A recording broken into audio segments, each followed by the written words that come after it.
Приветствую вас, друзья! Только что состоялась прямая трансляция 22 октября, но во время прямого эфира были сбои со звуком. Ответственное лицо говорит, что это виноват YouTube, но мы будем в этом еще разбираться. Здесь вы увидите прямой эфир в записи. Приятного просмотра! Буду рад лайкам и комментариям, это для нас очень важно. Изначально планировалось получить патенты в 5 или 10 странах мира, крупнейших. Ну и постепенно как-то искать пути развития. Может быть, там через e-mail связываться, да, с потенциальными заинтересованными лицами в технологии. И другими способами. Но такое количество инвесторов позволило нам сделать все на совершенно ином и более качественном уровне. Во-первых, мы подали заявки в итоге в 75 стран мира, мы их все оплатили. Заявки на получение патентов, они получаются все в каждой стране мира индивидуально. Этот процесс не быстрый, но сегодня мы уже получили такие патенты в таких странах, как Турция, Южноафриканская республика, ЮАР, и еще 7 стран, такие как Казахстан, Белоруссия, Таджикистан, в общем, страны бывшие СНГ, которые входят в сообщество ЕАПО. Я напомню, что это 100 лучших изобретений России. Мы сейчас также находимся на Экспо в Дубае. Мы представили 5-7 октября достаточно грандиозный макет площадью 16 квадратных метров, который дает возможность понять, что из себя представляет технология. Проблема восприятия инноваций, она, как обычно, была и будет оставаться. То есть 150 лет назад никто бы не мог поверить, что комната может передвигаться между этажами, а сегодня это называется лифт. И все используют это устройство, более чем 90% зданий в мире, они используют это устройство. И это считается абсолютно нормальным, мы даже не задумываемся, что этого когда-то не было. Так вот, я наполнен уверенностью в том, что 2030 год и вновь возводимые здания, они будут использовать нашу технологию, и она, в общем-то, станет такой же обычный, как и лифт сегодня. Значит, это мнение не одного меня. У нас есть на YouTube мнение экспертов. Это одни из главных лиц науки России. Они поддерживают. Единственное, у них возникает такой вопрос: где ты возьмешь эти миллиарды для строительства такого большого и масштабного проекта? Буквально 1,5 года назад я не знал, где мы возьмем эти миллиарды, и действительно было такое впечатление, что нужно нам найти какого-то глобального партнера, какого-то крупного девелопера, убедить его в том, что эти здания нужно строить, используя технологию проекта «Ветер». Но это не самая лучшая история, потому что, как обычно, как я уже говорил, то есть это проблемное восприятие инноваций. Количество сегодняшних наших инвесторов позволяет мне понять, что мы сможем это сделать все сами. И первый объект обязательно мы должны реализовать сами, потому что если, не знаю, братья Райт приносили бы чертежи в какую-то мастерскую и просили изготовить самолет, то наверняка так хорошо бы не получилось. Потому что, чтобы получилось хорошо, нужно жить этим 24/7. Нужно даже, чтобы это все снилось, все эти механизмы, как они работают, как они устроены. Поэтому у нас созрел план определенный. То есть до ноября 2022 года мы должны определиться с территорией, где будет возведено это самое первое здание. Оно должно быть высотой 300 метров, не меньше. Здесь также мы уже собрали такие статистические данные, что когда у нас не было рабочего прототипа, и люди говорили: вы как-то можете показать, как это работает? Мы изготовили этот метровый рабочий прототип, показываем, они говорят: ну хорошо, в прототипе это работает, а как это будет работать в реальном масштабе? Поэтому возвести конструкцию в 3 или 4 этажа но тоже это не будет правильно, потому что будут говорить, а как это будет работать, когда если 30 этажей, а как это будет работать, когда это будет там 70 этажей, да? Поэтому нужно начать проектировать и планировать и возводить самое настоящее здание высотой 300 метров. Ну, вроде бы бюджет такой большой, да, получается, для реализации проекта, но на самом деле все достаточно просто. Никаких крупных инвестиций, инвесторов или там влиятельных лиц ну, для того, чтобы реализовать этот проект, нам может и не потребоваться. Дело в том, что с таким количеством инвесторов мы понимаем прекрасно, какое количество инвестиций мы привлечем еще за ближайший год, и мы осознаем, что мы, в принципе, можем себе позволить участок в 3 гектара в любой хорошей локации в мире, да.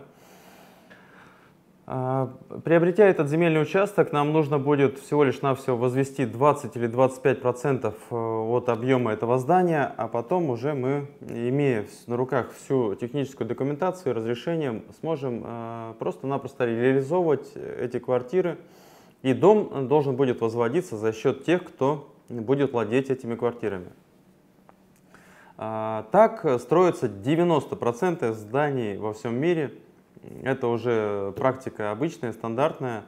Но здесь тоже бывают такие возражения, типа вот риски, например, для владельцев этих квартир, они же, наверное, есть. И здесь, ребят, рисков никаких также нет, потому что сами собственники квартиры в технологию они не инвестируют, они инвестируют лишь только в площадь, которой они будут владеть. Так вот, напоминаю еще раз, мы берем 5 обычных зданий, ставим их не совсем обычной формой, ну, я так, обывательским языком, да, буду говорить, ставим их не совсем обычной формой, это звездочкой, да, и между ними располагаем ветроэлектростанцию. Вот ветроэлектростанцию мы будем возводить с помощью наших инвесторов, которые инвестируют именно в технологию. Вот. А стоимость ее будет составлять, ну, никак не больше, чем 5% от стоимости здания. Так вот, если взять в руки калькулятор, и мы сможем убедиться, что для этого достаточно, ну, 45, может быть, там, 50 миллионов долларов. С учетом поступающих инвестиций мы сможем себе это позволить, а значит, нас ничего не остановит достижение нашей цели, реализация первого объекта, куда будут приезжать объекты, которые можно будет эксплуатировать, куда будут приезжать все заинтересованные лица из разных стран мира и видеть, что это работает. Это работает, и, конечно же, мы тогда уже сможем себе позволить начать продавать лицензии. К этому времени у нас уже должны будут появиться патенты в большем количестве стран. Получение патентов — это процесс не быстрый, иногда он занимает до 3 лет, но с учетом того, что эти заявки подали мы уже в некоторые страны год назад, некоторые страны 1,5 года назад, они уже вот-вот должны будут начать подходить. Срок действия патента, нашего главного патента, до 2037 года, поэтому наполнен я уверенностью, что мы никуда не опоздаем, мы все сделаем правильно, все сделаем хорошо. И день ото дня я убеждаюсь в том, что обычно планируешь, да, то есть дела на ближайший месяц, какие-то встречи, там, на ближайшие полгода, какие-то достижения.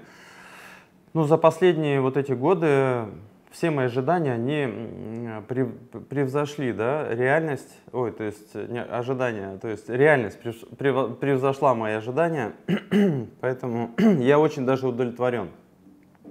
Итак, мы приняли участие в выставке Экспо Дубай 2020.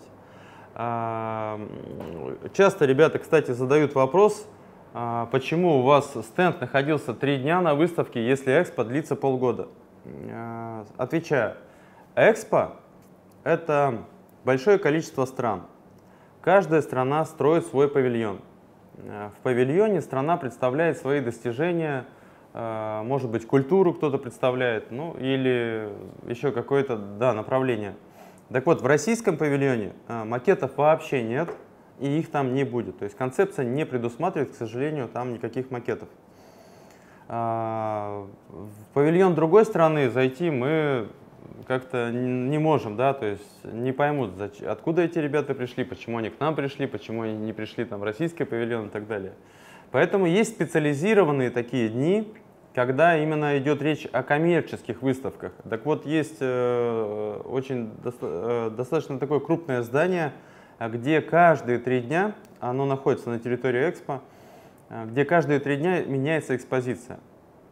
И вот с 5 по 7 октября в таких днях мы участвовали. Эта выставка была посвящена энергетике и новым технологиям в этих вопросах.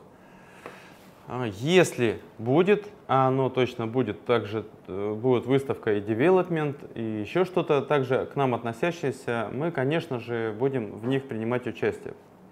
Какую пользу это нам дает? Ну, во-первых, нас узнают. Мы должны понимать, что, наверное, не так много людей из тех, кто строит большие здания, микрорайоны или целые города. Не так много людей находится в Инстаграм, где часто появляется наш проект в аккаунтах разных людей, да. То есть это немножко другая полочка, да. Так вот, выставка нам дает возможность познакомиться с такими людьми или людьми к ним близкими, да.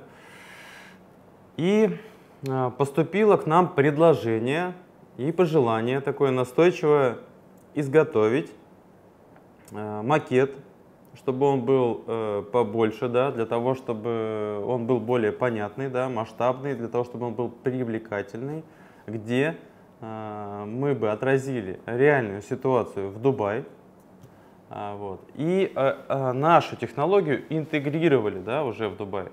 У нас есть сейчас Дубай, ну так сказать, Дубай первый, это, ну, старый Дубай его называют, есть Дубай новый, а это уже 3-я версия такого Дубай, да, но это не отдельные города, это, значит, участки, соединенные, конечно, дорогами и так далее. Вот. И мы уже получили локацию, где лучше всего разместить нашу технологию, откуда она могла бы начинаться. Но это, ребята, не значит, что мы здесь подписали какой-то договор о продаже лицензии и так далее. То есть это совершенно это не значит, но я могу вам уверенно сказать, что интерес есть, и он очень хороший. И это, конечно же, дает нам силы для того, чтобы продолжать двигаться вперед. Ага. И еще я хотел попросить, наверное, Максима, чтобы он на YouTube наверняка вопросы видит, чтобы он мне их присылал в Telegram. Вот. Фуат, а если ты видишь вопросики в Instagram, ты мне их, пожалуйста, тоже в Telegram присылай, он у меня открыт. Также у нас сейчас, не знаю, насколько это серьезно, но готовится приглашение во Вьетнам. Вот. Исходя из тех сообщений, которые я читал, есть достаточно крупный вьетнамский девелопер, который заинтересовался технологией всерьез, и он на свои деньги даже хочет построить это здание. Но опять же, ребят, эта информация абсолютно преждевременная, никаких официальных писем и документов у меня пока нет, поэтому это я вам рассказываю просто текущие дела. Когда у нас появится такое письмо официальное, когда мы его получим, мы, конечно же, его в Telegram наш чат, в Telegram-чат копию отправим и не будем умалчивать такие подробности. Ну так вот, то есть в 2 словах, ребят, если у нас то есть самый пессимистичный сценарий выглядит на самом деле очень даже оптимистичным, это приобретение земельного участка, проектирование и непосредственно застройка. Относительно проектирования. У нас есть в Новосибирске фирма, да. Так случилось, что мы долгое время были соседями, у нас был один адрес, Депутатская 1. Вот. Это очень серьезные ребята, которые проектировали здание Гуси в Академгородке. Мы с ними здание Гуси в Академгородке, если кто-то не из Новосибирска, то вы, пожалуйста, загуглите, и вы увидите, что это очень сложный технический объект, потому что там 2 здания, они, во-первых, находятся под наклоном, а во-вторых, на крышу этих зданий еще и положили, ну так, знаете, пару хрущевок, да, пятиэтажных как будто бы. Вот. Поэтому ребята знают толк в вопросах проектирования. И я надеюсь, у нас с ними сотрудничество в этом вопросе сложится. Сейчас мы их знакомим с нашим проектом все более и более подробно. У нас уже есть план этажа. Вот. Мы уже понимаем, где что может размещаться, какие размеры должны быть. Вот так, сейчас звук отключим. Вот. Какие размеры должны быть. И исходя из этого, они уже будут изготавливать проект. Ага. Так, ну мне вот прислали вопросик, на который я уже ответил. Наверное, прислали раньше, чем я на него ответил. Ну и вообще, для чего же мы это все делаем? Вот. Это вопрос философский. Я лично это делаю для того, чтобы принести пользу. Вот. И мне это приносит удовлетворение. Да? Мне очень нравится такая традиция, как ленинские субботники, когда все собираются в весенний день, берут грабли и как-то улучшают окружающую среду. Вот. Но сейчас это уже переросло из просто уборки газона в созидание и создание каких-то инновационных проектов. Кстати, можно меня поздравить. 2 дня назад я получил уведомление о решении выдачи патента на еще одно новое изобретение. Но оно будет полезно для жарких стран. То есть мы можем получать достаточно большой объем холода, не используя фреон. Вот. Но про это изобретение я его развивать через крауд-инвестинг не планирую. Вот. Но, наверное, будет время им заняться через пару лет. Сейчас весь фокус на 2 проектах. Это проект «Ветер» и проект «Город логистик экосистем». Но так или иначе, все равно патенты, они постепенно копятся, их уже, наверное, более 13 штук. Более 13 штук. В общем, еще один патент у нас в копилке.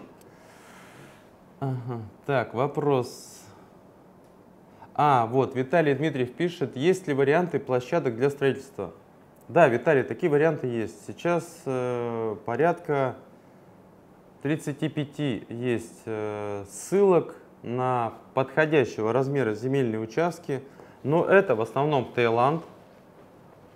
Связано это с тем, что есть у нас там друг, который живет уже там более 14 лет, Константин, и он так включился активно.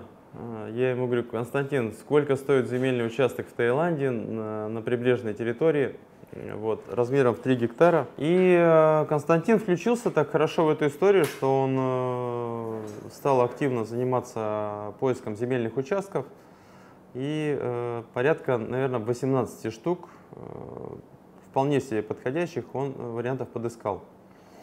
Но не везде можно строить там высотные здания. Поэтому сейчас мы Константину подготовили необходимый объем таких сведений, да, доступных для восприятия, и есть у него желание и план съездить в Бангкок для того, чтобы поговорить с руководством того или иного региона о возможности получения документов и вообще понимания, есть ли у них интерес, чтобы в их стране появилось первое здание. Также у нас, я уже говорил, что есть хороший очень контакт с Вьетнамом. Вот. Но возможно, что в ближайшие недели 3 или месяц я туда слетаю. Правда, там необходимо находиться на карантине 7 дней. Вот. Не хотелось бы, конечно, но, в общем-то, я не думаю, что это проблема. Ну и мы все знаем, что у нас есть очень хороший контакт в Дубае. Вот. Это шейх Ашар Мактум Аль-Мактум. У нас с ним также есть позитивный диалог, который продолжается. Вот. Но арабский мир, он не быстрый, он очень спокойный, такой, значит, неторопливый. Долго договариваются, но если договорились, то потом все начинает происходить очень и очень быстро.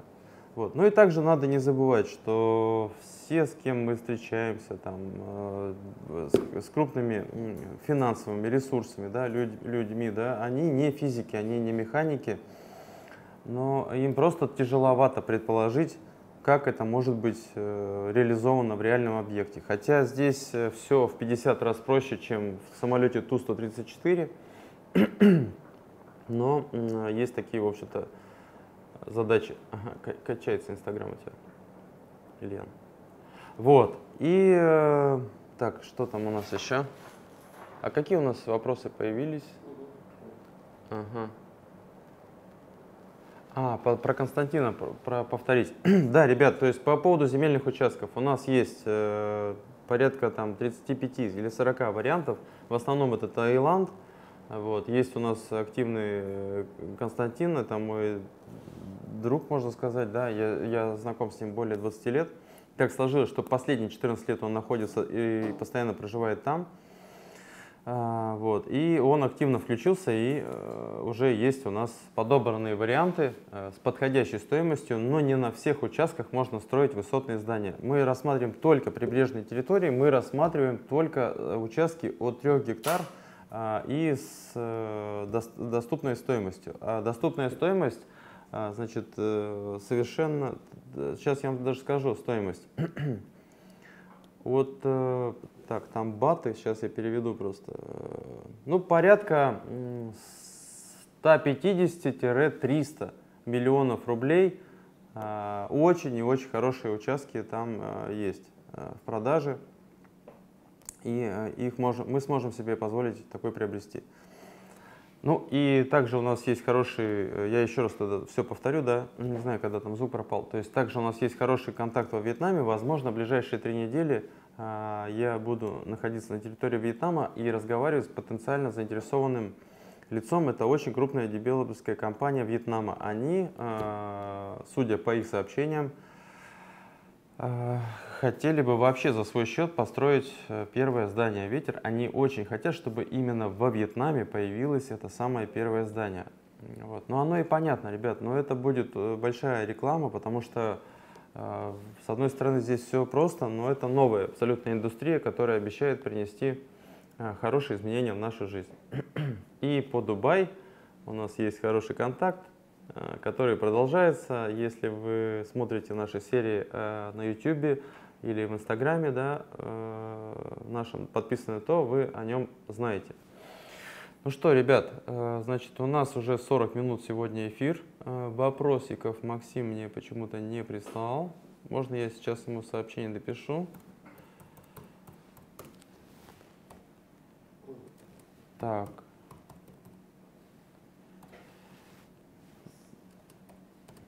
Угу. А, Фуат, ты не видишь вопроса, да?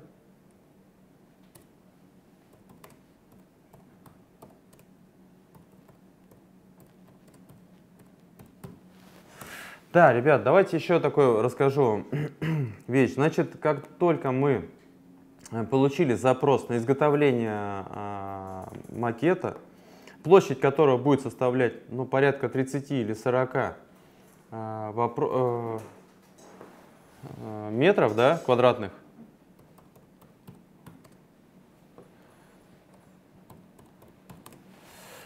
Мы понимаем, что нам нужно здесь офисная площадь потребуется, поэтому мы решили подыскать здесь верхаус.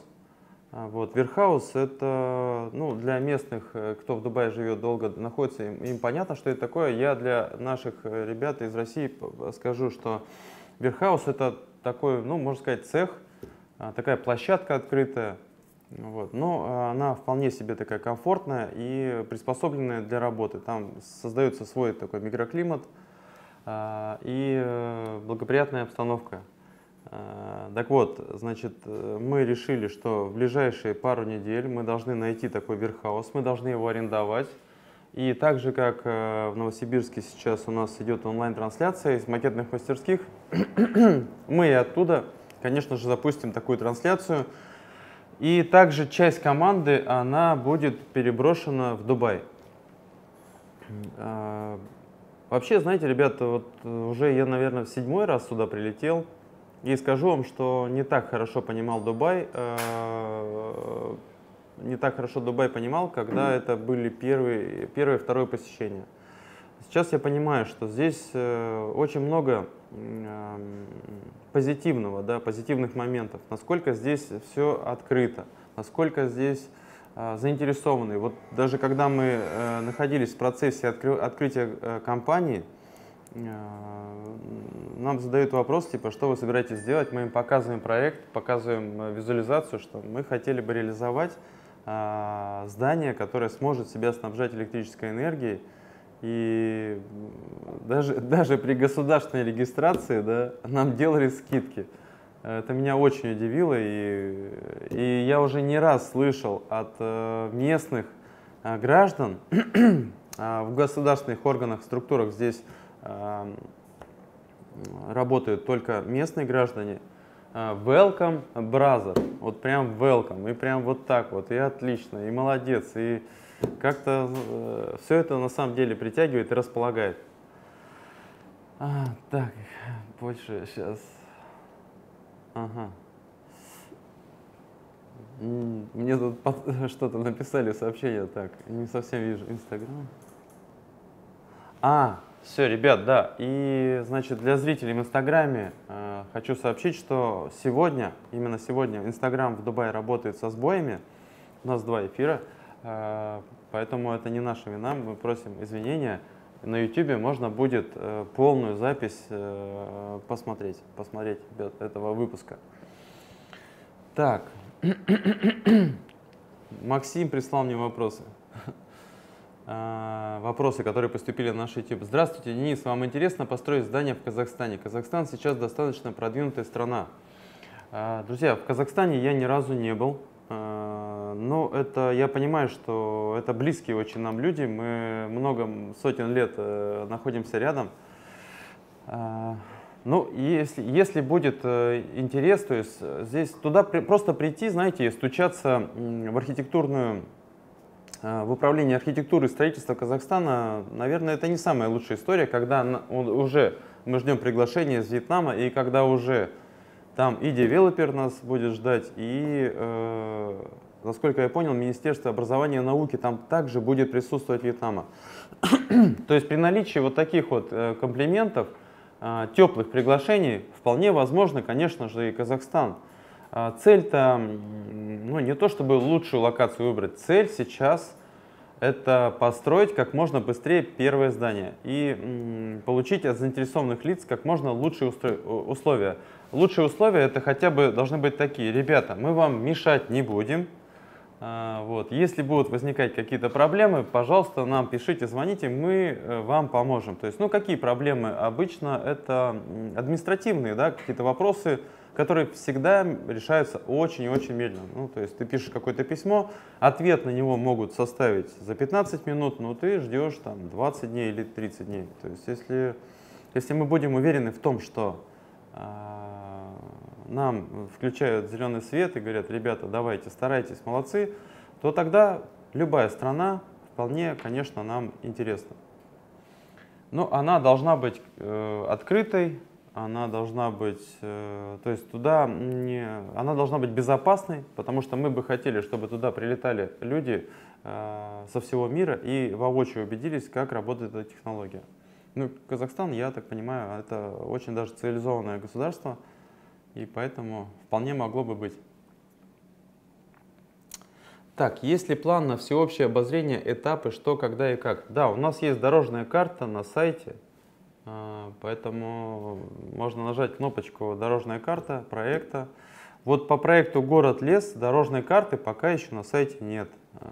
То есть как будут там идти дела, мне абсолютно понятно. Вот, и что нужно делать в ближайшей перспективе, и либо в отдаленной перспективе.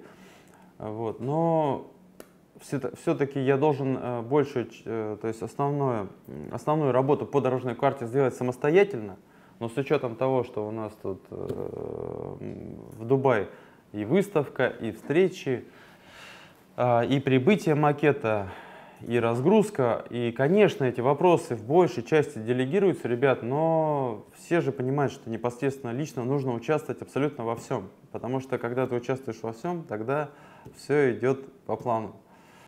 Друзья, это была онлайн-трансляция в записи. Спасибо, что вы остаетесь на связи. Следите за обновлениями на нашем сайте, комментируйте. Для нас это очень важно. Вместе мы делаем большое дело. До новых встреч!